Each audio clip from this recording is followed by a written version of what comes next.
এটা হলো Infinix smart 5X657। এই ফোনটার সামান্য একটা ফল্ট ছিল, যেটা হচ্ছে পাওয়ার বুটান। এত কিছু ঘোঁচাঘুচির পরেও কিন্তু ফোনটা কাজ করছিল না। এই যে দেখো, এখানে একটা ছোট্ট ডট আছে, এই ডট থেকে এই পাওয়ার বুটানের এই সাইডে একটা জাম্পার লাগিয়ে দিয়েছি, তারপরে অন হলো। এরকম কাউরি যদি সমস্যা হয় তাহলে তোমরা এইভাবে জাম্পার করে সেটা সলিউশন করতে পারো। এটা একটা কঠিনের থেকে কঠিনতম সমস্যা।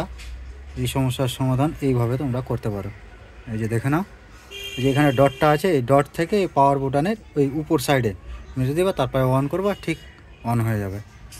এখন দেখি আমার ফোনটা কাজ করছে কি করে না।